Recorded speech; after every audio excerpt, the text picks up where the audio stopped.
How's it going, everybody? This is John Bianchi, the Airbnb data guy, whatever that means. But what I'm going to be doing here with you today is walking you through AirDNA. So this is going to be a tutorial for AirDNA. AirDNA is a software program that has collected all of the information of every single listing that exists in the world. Okay? Think about that. There are literally millions of Airbnbs all around the world, and they have an algorithm that goes into every single one of these listings on a daily basis, pulls out all the relevant information that is useful, and then they have been able to take that information and put it into a software program that is readable, easy to understand for the most part, and very, very, very helpful for someone trying to build an Airbnb business, right? So what I'm going to do with you today is I'm going to walk you through the Market Minder tool, which is their main tool that they have, which you can see right here. I'm going to walk you through this and teach you everything that you need to know, and I'm going to give you pointers about how I look at it and how I understand it as I'm going through myself. And if you've seen any of my other videos, then you know that I have a very good understanding of AirDNA and how to actually use it within a business to find profitable locations. So I'm hoping this tutorial will be very practical for you. Okay. So first off, you can see we're on the home page here. It looks like a regular website for the most part, right? Now, if I were to click on this Market Minder, it's going to bring me to the main application, which is the Market Minder application. If I were to go down here and plug in a city that I wanted to look into, like Chicago, it would once again bring me to the Market Minder application, right? So everything kind of leads right back there. Now, these things here are for reaching out to different people, and I'll get to pricing at one point in the video. Where I'm actually going to start is I'm going to start by logging in. So I just want to log in first so that I can actually have access to my information into the account. Now, you're going to have to sign up yourself. It's a fairly easy, straightforward sign up process. You do not have to pay when you first get started. Okay, so you can actually just get started for free, and you will be able to see some things, but not everything. So what I'm showing you right now is if you actually were to purchase, what you would be able to see, right? And I'll explain when you should purchase and when you shouldn't purchase. And I'll get to that, but we're going to start first with just being able to see what the entire application looks like from an overview, which is actually the first part that I'm going to go through. So first off, you can see right here your AirDNA Market Minder. So you're on the Market Minder application. Right in here is where you can type in the city that you want to look at. And once you've typed in the city or town or whatever it may be that you want to look at, you can then come over to here and they're going to have additional neighborhoods. It'll be either say neighborhoods or zip codes, and you can look at just one specific neighborhood if you want only one specific neighborhood. And if you're purchasing, it's actually cheaper if you get just one neighborhood rather than the entire city. So it depends on what you're looking for. And I'll once again get to that. But we're going to start off here in the overview section. Okay. I'm not going to touch on absolutely everything, just the things that I find relevant. So first off, there's a market grader, a market grade, which tells you, how strong they think that market is for Airbnb. But these three things here are kind of your main pieces that you can walk away with that give you a general idea if the area is going to be profitable or not, right? If it's going to be like a decent place to go to. But you really won't be able to tell that unless you're comparing different locations. So the first one is the average daily rate. The average daily rate is obviously, how much people are putting their home up for people to book on an average across all of Chicago. Now, this is helpful when you're looking at Chicago as an entire city, if you're thinking of going into Chicago, right? This is not helpful if you are trying to figure out how to price your own listing within Chicago. And the reason being is because this is an average of the entire city. If you're on one side of the city and you have a 4-bedroom, and you're trying to figure out what to price it in comparison to the 1-bedroom on the other side of the city, this number here does not help you at all, right? But these three dots here, once again, are the averages for occupancy and revenue and average daily rate for the entire city. And they're going to tell you if there's a lot of demand in this city and if you can make a good amount of money in this city, right? And if you go and open up, let's say LA or New York or San Francisco, you're going to see if those areas are on average better. Okay. But generally, for the most part, you're going to be picking a certain location that's going to be nearby to you, and you're going to make it work within there. So how do we then go further into this? What else are we looking at here? I always love to see this, which is the number of active rentals within the city itself. And a nice high number here is always going to tell me that it's a very active market. There's a lot of demand. I like it to be above a certain number if I'm going to go into that market, but just this is just a good pointer to know if there's a lot of competition or not, right? Another nice part here is you're going to see they break it up into the three different options that you have when you're opening up an Airbnb, which is entire home, private room, or shared room. Shared room being like a hostel in a sense. Private room being the additional room inside of a unit that you're renting out, and an entire home being obviously renting out the entire home. So you're always going to see the entire home is going to make up the majority of the listings that are available, which when you hover over this, you can see it's about 4,288. And the number of private rooms is 1,234, right? So other things here, this is just telling you how many on Airbnb versus VRBO. I don't find this very useful. If you're going to be in a city, it's going to be Airbnb. If it's going to be a vacation destination, VRBO will have a stronger presence. But for the most part, Airbnb dominates everywhere you go. This is talking about the different rental sizes, so unit sizes, and how much they make on average, I believe. Rental size, no, the number of rentals, sorry, the number of rentals on average for each one in here. So you can see that there's a lot of 2 bedrooms. Once again, I don't find this very useful because obviously 1 and 2 bedrooms are going to be the majority no matter where you go for the most part. Rental growth, this was helpful back in the day when there was like extreme growth in certain areas. You used to see this go from like here straight up. Now it's kind of like a pretty steady line for the most part. Obviously, you can see that the demand dropped off a lot last year, which makes a lot of sense because of COVID, but we're seeing it come back up, which is a curve that you want to be seeing, right? If you're thinking about entering into the Chicago market. The amenities side here, it's helpful, but not really. Once again, it's too vague, and it's too generic. The Airbnb rating, so this is like how well people are doing. Once again, not very useful if you're trying to do something. If you're trying to open up an Airbnb and figure out where to go. So these things, once again, don't really find this stuff all that helpful. So I'm just going to ignore that for now. The next thing I want to show you is the actual map itself. So first off, I'm going to start right up here. When we're on this button, which is the map, but if I were to click on this, it's going to give me a list option. And this is where it's actually going to break up every single neighborhood, and I'm going to see listings, daily rate, occupancy, revenue, market grade. So this is helpful, but not really. Once again, if you know my content, you know my stuff, I really don't like things to be averaged out, right? I like them to be averaged in a very, very tight grouping, right? So I want to know what the average 1 bedroom is in a certain neighborhood on a certain street rather than what the average is for all of the units within a neighborhood, because it's not helpful for me. If I'm looking at a 2 bedroom, I want to know how well a 2 bedroom does, not the entire area itself. So not very helpful, once again. But then we're looking here. You can see we have borders, obviously, and you can barely see the Chicago name, but it's in there. And you kind of see these blue dots, purple dots, not a lot of green dots, but they exist. And the best way to navigate this, okay, is to start off right off the bat and come over to this little sidebar here. So this sidebar, if I hover over, the purple is entire listings. Okay, so let me actually pull up to here. So you can see these colors here, right, which I covered earlier. They match with these colors over here. So an entire home, you can see all the different unit sizes here. If I were to just simply click on the main button, what's going to happen is all of those listings are going to disappear. So I'm no longer looking at them. They've been grayed out over here. If I want to just look at 4 bedrooms, I can just click on just the 4 bedrooms and just those will pop back up, right? For this case, what I'm going to do is actually leave them all off. And then what we're looking at here is the private room. And the private room is in blue, and you can see that there's tons of private rooms all around the city. Once again, I'm just going to click that, and it's going to get rid of them all. And now you can kind of start to see these green dots here and there, which is the shared rooms. So generally when I come in, what I do is I turn all of them off right off the bat because it allows me to move within the map so much easier. And so what I'm going to do is I'm going to, if I'm trying to look into a certain area, and anyone who knows me once again knows about Lincoln Park and that area, Lincoln Park, Old Town, this is where I used to have my business and where I used to do all my work, right? And I focused in on 4 bedrooms. So what I would do is I'd come over here and I just highlight all the 4 bedrooms. And now what I'm looking at are all of the 4 bedrooms within this certain area. Now you're probably wondering, what do you mean, like all these dots here? Like what are these dots, right? And you keep seeing these things pop up. So each one of these dots is an Airbnb. Obviously, I'm assuming you figured that one out by now. And what we're going to do is actually hover over it. And when I hover over, what we're going to see is that listing itself. And the listing, it's going to have a bunch of information right off the get-go, right from here. So you can see this is a 4 bedroom, 4 bath. It allows for 10 people. They have 23 reviews, 4.8 reviews, stars.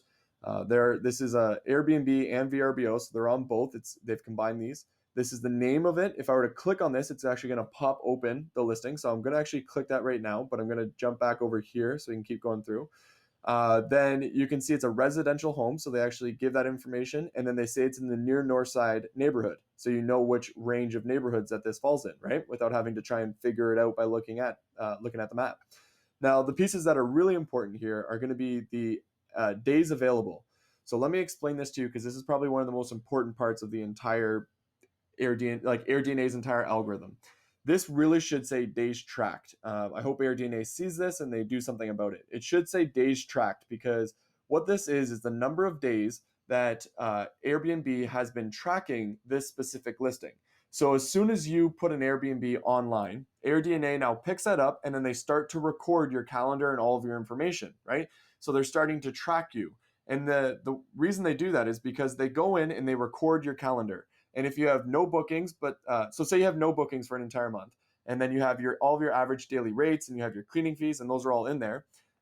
What's going to happen is AirDNA is going to track all of that. So they've now recorded it, and then they're going to come in the next day and they're going to see if anything has changed. And say you had a week-long booking that got booked, or a week that got booked. They know what you had it priced the day before, and so they're going to assume that's what you had it priced today. And so they're going to actually record that as the information, right? They're going to say, okay, that's how much revenue he made during that week. And so there you have it. They've tracked your calendar, and they're going to keep doing that every single day for every single listing that exists. And so what you're seeing here, like when it says days available, it's actually days tracked, the number of days that they've been recording this information from this specific listing. The reason that is so important is because the revenue number is based off the days available. Okay, so you take the occupancy times it by the 228, and it's going to give you 42% of 228, and then you times that new number by 824, and you're going to get the 78,200. That's how that works. If you followed it, great. The reason that is so important is because when I'm looking to see how profitable a certain listing might be or a certain area might be, I need to know how well a listing did over an entire year. And the reason being is because I'm trying to figure out how much I can make off of a certain home that I'm thinking about turning it into an Airbnb over an entire year because I have expenses throughout the entire year. So what we're seeing right now with this listing is that over 228 days, the last 228 days, because this is how it tracks everything, right? This person has made about $78,000. Now, I know that the last 228 days have been probably since around January till now. So they have gone through the majority of the peak season in Chicago, and this is how well they've done. Now, the next 4 months or so, this is most likely September, October, November, December, is not recorded yet. So I have to remember that as I'm looking at this because this listing is actually going to end up making more money during that time period. Now, this can be a dangerous little game because I know for a fact that the past 228 days, they made $78,000. I don't know how well they're going to do over the next 4 months, right? And this can become really tricky when it's around a half a year because say somebody went through a full half year, right? Went through half a year and it was during the peak season.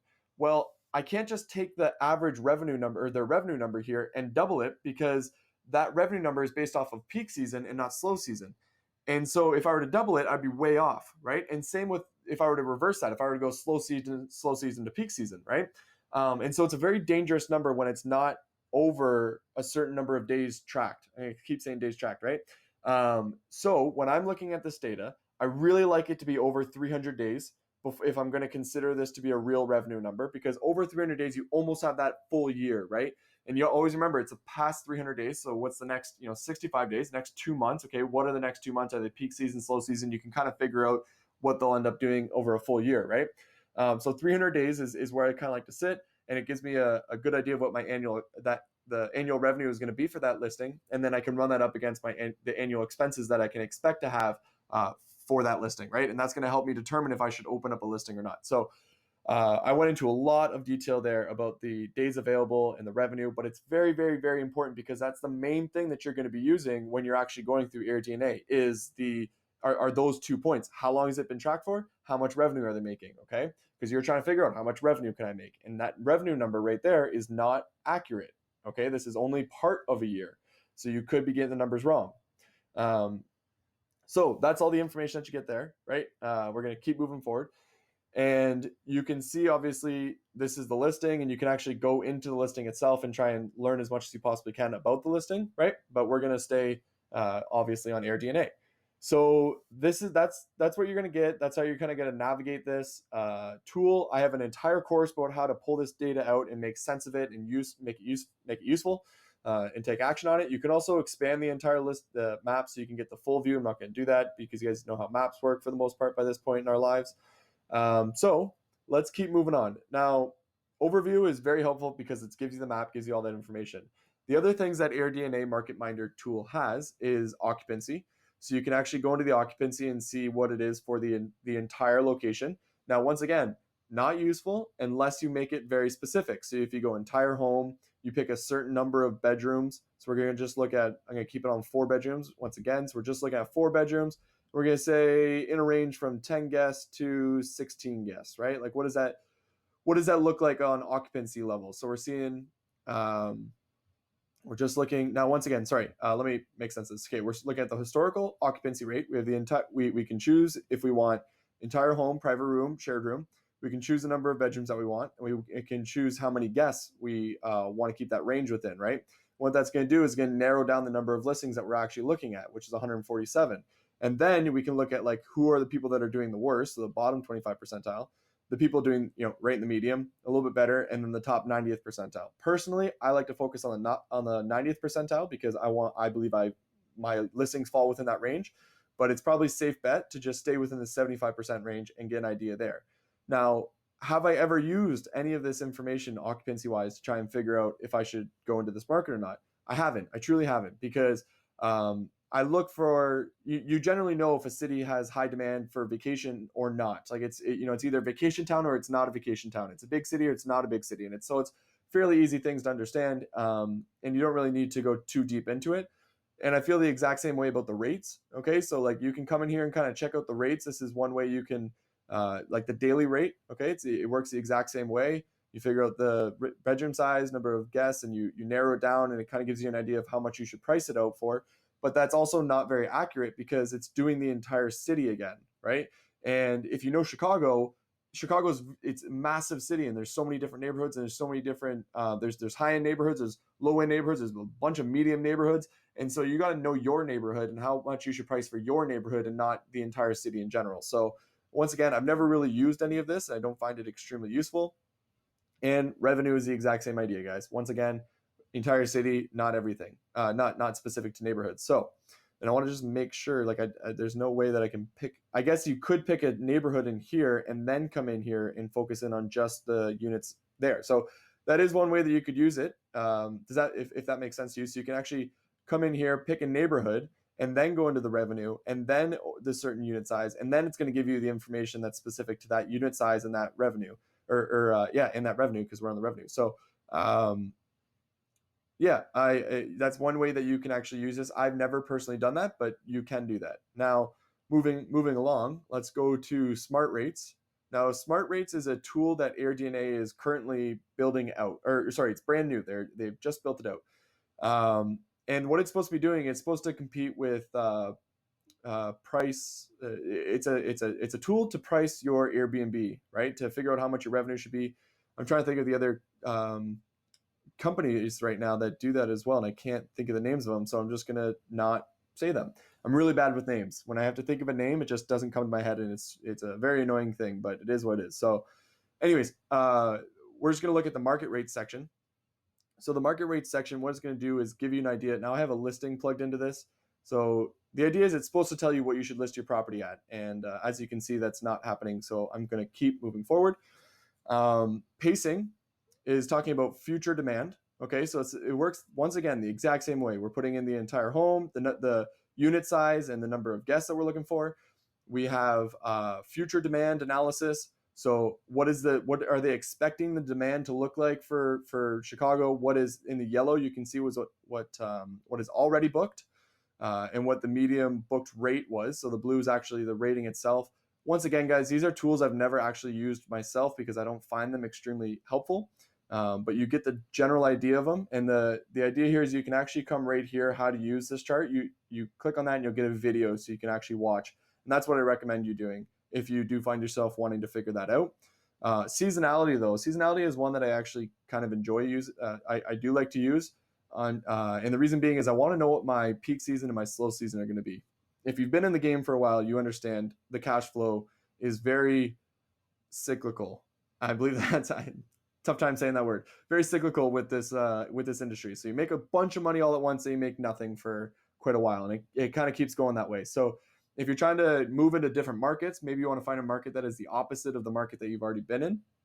And this tool is going to allow you to do that, right? It has opposite peak seasons is what I'm getting at. So the red is obviously slow season. There's not a lot of demand. You can see the darker the color gets, the less the demand is. And the green is obviously the peak, the higher occupancy, and the darker it is, the more demand there is, right? So as you can very clearly see from September, February, kind of all the way into March and April, there's still not a crazy amount of demand. These are kind of half months right here, I'd say. A little bit of a half month because you're still getting all the weekends booked very well. But then it slows right down for about 4 months. But it also picks up very, very strong for 4 months as well. So you can see very clearly where the high seasons are, where the low seasons are. I found that to be pretty useful when going into markets and getting an idea of what you want to do. Now, this chart I do love a lot as well. And what it is the monthly average revenue for the entire market. And the reason I find this useful is to figure out if this is a market that is increasing in revenue, decreasing in revenue, or generally staying the same. So when you're like, when I was first getting into markets and getting into this, like Airbnb was still coming up, and you'd see a lot of these markets on a straight up curve, right? Like they were barely doing anything, and now they're doing these amazing numbers. After COVID, an interesting thing that I'm seeing is we're actually seeing the opposite, where the numbers are kind of decreasing like this, right?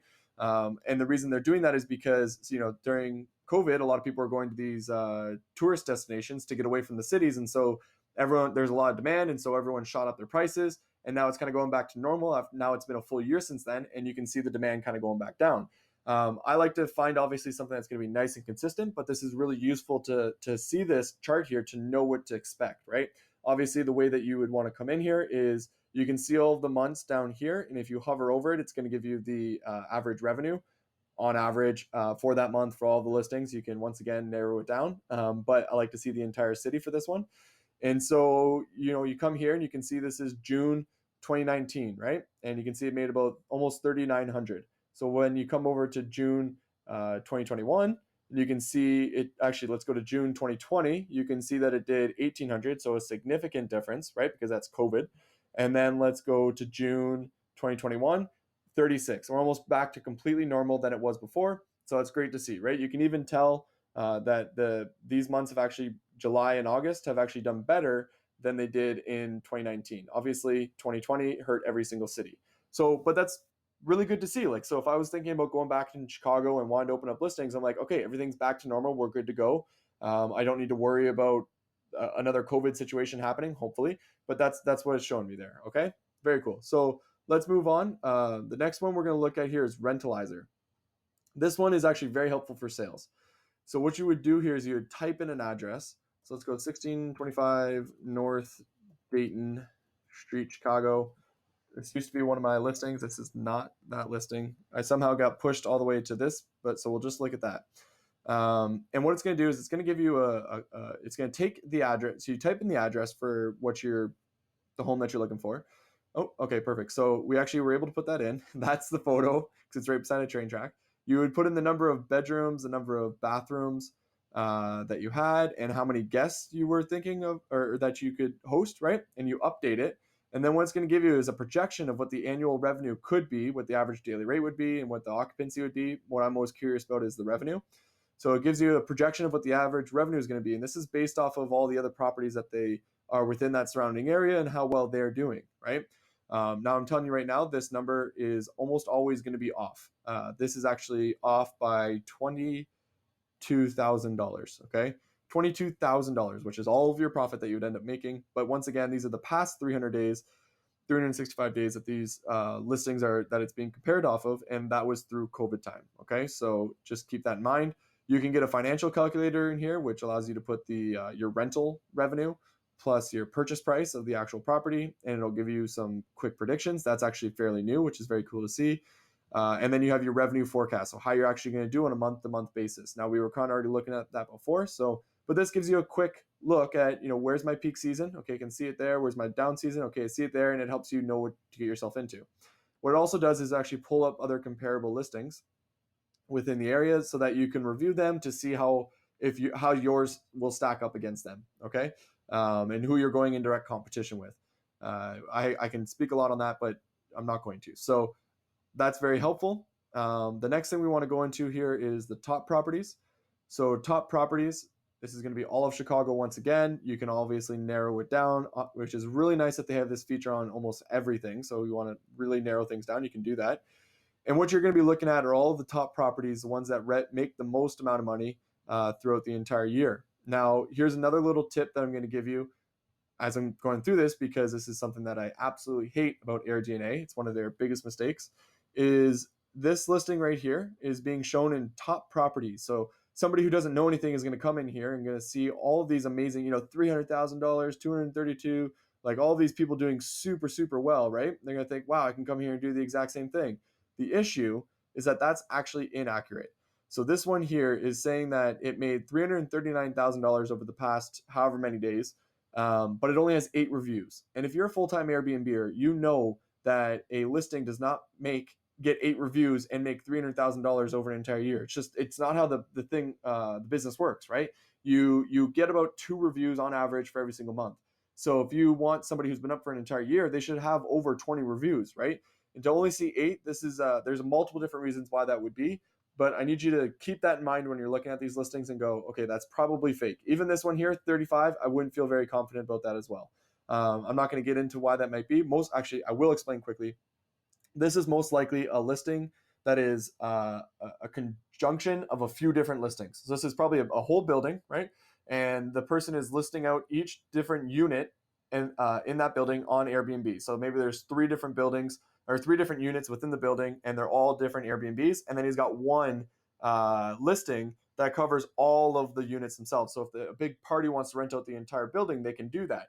And that's most likely what this listing is here. And what's happening is AirDNA, what is happening is when somebody books one of the individual units, this large listing that is the entire building the calendar gets blocked, because obviously if one unit gets rent out, they can't rent out the entire building.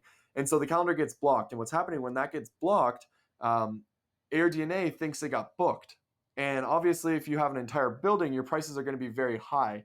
And so they're assuming that actually got booked. And so they're tracking it as a booked day, which is why you're seeing this revenue super high. Okay, so it's not actually accurate. You can see like 6 bedrooms. There's barely any 6-bedroom units in all of Chicago.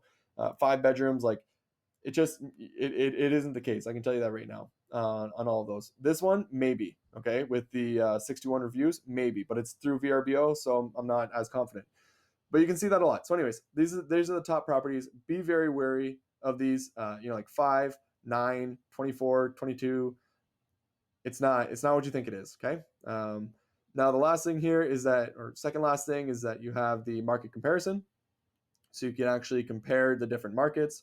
I've never used this myself, but it would probably be pretty useful. Once again, I think it would be a little bit too averaged out, which is not what I like. So the last thing is my properties. You can actually plug in your properties, and you get all the information on each one of your properties based on how AirDNA, the information that AirDNA pulls up on it. So you can actually get direct comps. You can get future occupancy, booked rate, lead time, your performance, different things like that. This listing is closing down in about 10 days, so that's why we're seeing what we're seeing. And so that is AirDNA Market Minder as a whole, all the different little pieces of information that you need to know that will allow you to navigate and learn how to use this in a very useful way.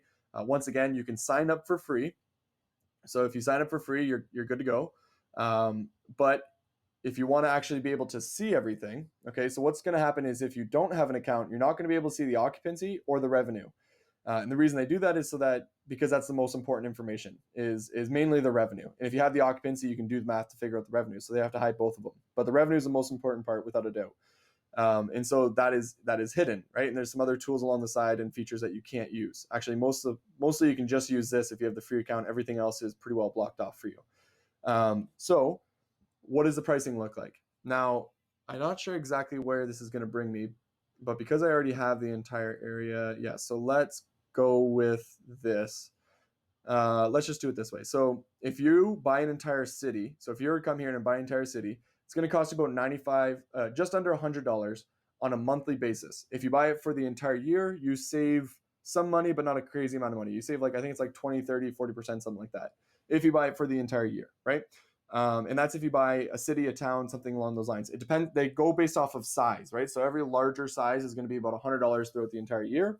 But if you go for the neighborhoods cost, I believe it's $39 per neighborhood. Okay. And so if you're in a smaller town, it's going to be roughly around $39 as well. Don't quote me on any of this.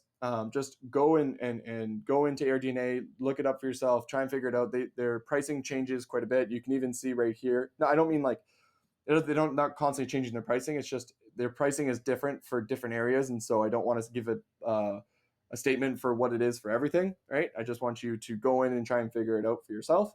Yeah, that's the pricing. That's how it works. You can sign up for free. You can navigate this. I hope this tutorial has given you a really quick way to understand it. I have looked at all the other options that are out there. All the Rooms, I think, is the next up and coming Airbnb data software tool to keep an eye on. I have not used it myself, and when I was looking for Airbnb data, it did not have the things that I needed it to have. But from my understanding, it is up and coming. It's getting to that point, so keep an eye out for that one.